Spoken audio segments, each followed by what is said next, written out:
Well, what happened is with the kernel panics, I actually wonder if the person used the.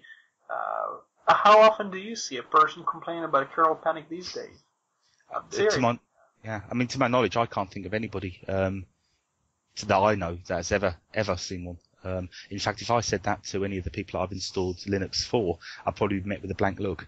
I say this, other people's experience might be different, but certainly I don't think I'm unique when I say that I can't honestly remember when the last time was.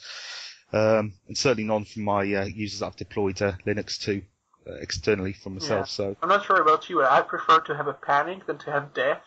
Yeah. I think it's kind of self-explanatory. Yeah.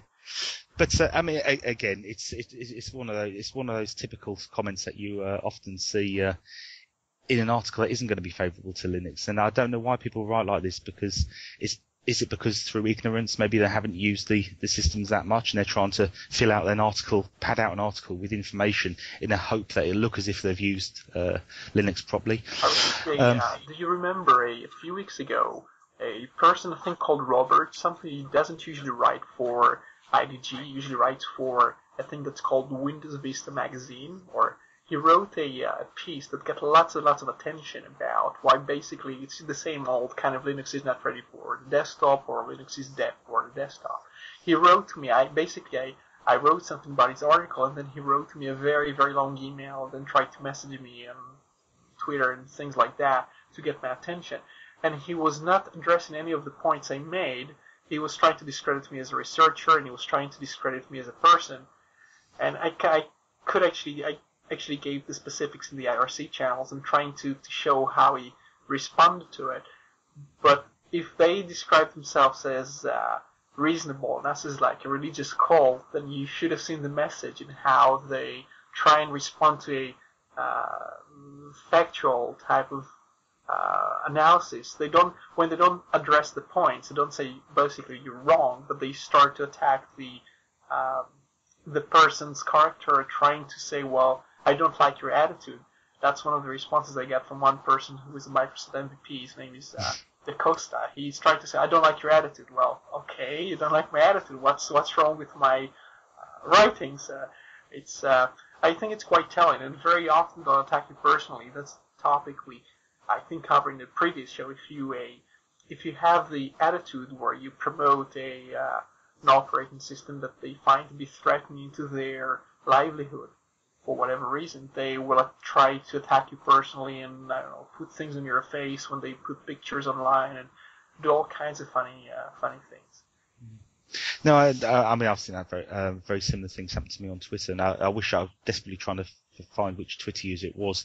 He was an MVP, and the first thing that they responded to when you put a question to them that they can't answer is, why use 3 tweets to make one question? Well, of course, when you've only got 140 characters and you're trying to chat to somebody on Twitter, it's rather difficult. And yes, the angle is very much attack the person and not the question or the point if they find it difficult to answer. But, I mean, another thing with the article that got me sort of angry was it's got a bit here, and I'll quote it exactly, because I think it's only fair I do it justice and read it in its full context. Indeed, it has a gaping hole, it's talking about Linux here, caused by leaving its telnet port open for all and sundry to enter. Now, this is something that the author of the article was praising about 2 paragraphs up, and now he's saying that it's got an open port, the telnet port, which is obviously, that's open, very... Open means a good thing. Yeah, well, he... should be. I mean, it's used, I would suggest, and in my view, to frighten people who maybe don't know what a telnet port would be. I think, oh crikey, Linux isn't for me, it's less secure than Windows. That's the type of thing. If he's going to say something like that, then he explains what he means by it. And I mean, there's quite a few comments on this, and going to what we were saying last episode, or the episode before, about what is a good way of looking at Linux usage instead of statistics is by how many people comment and talk about Linux when you have an article. And in an article such as this, I mean, I'm looking down the list and it's blatantly obvious that I'd say the majority of the posters here are Linux users.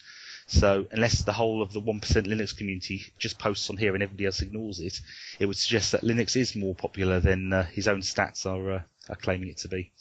There's been plenty of people who've questioned him on his facts. We don't know writer. I'm very surprised, and the reason I passed it to you is because I was very shocked with a newspaper, a newspaper which is supposed to have some filtering system would publish this thing, and not even with the name of the person's claiming to have written this thing. So, well, I've already challenged them on Twitter to ask if they thought it was acceptable, that this was acceptable material to be published, because I can't believe it hasn't gone through a check. I mean, there has to be there's no element of explanation and like I say, not even an obvious person who's written the article, which is a main sort of the common courtesy. So at least you know who you're addressing. But that was that, and I think that was a nice little talking point. It's certainly something a little bit different to look at on a Sunday.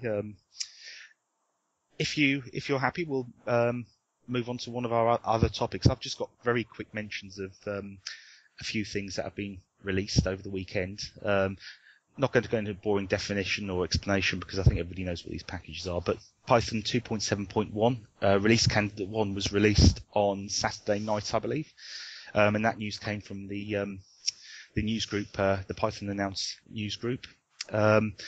We got Jolie Cloud are launching the Jolie book with their operating system very shortly, and that's obviously going to provide a cloud experience, another option on the market for people wanting a netbook. And Linux Mint has been released as well. I think it's worth stating because, as far as I know, Jolie Cloud is based on it changes names. I think it's Ubuntu Netbook Remix now, or it used to be called. They changed the names of this thing, but Mint has been released as well, or at least one of the versions of Mint. I'm trying to remember if it's like.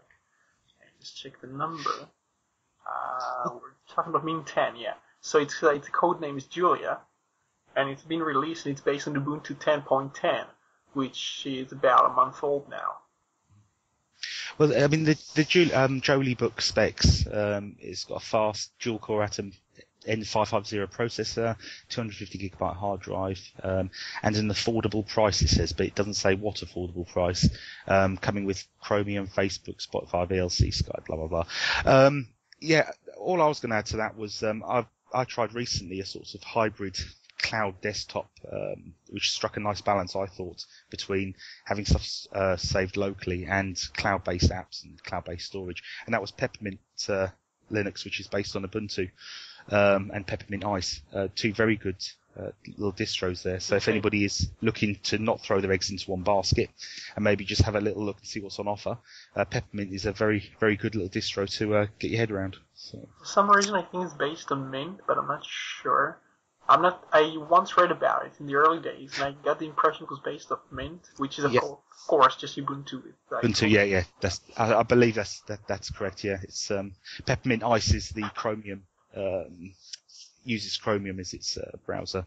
I think that's the main difference between Peppermint Ice and Peppermint. But it was a distro I looked at about 6 months ago, I think, or maybe even more. And I was quite impressed because it gave you freedom to either have more of a cloud-based computing experience, or locally based on your hard drive, or a bit of both. So it's sort of like a hybrid. Whose cloud do they use, or which platform? Yeah, it was without calling up my article. It was just they would use certain cloud services. They use Prism to facilitate a lot of the web-based apps, which would make them appear to be locally installed applications.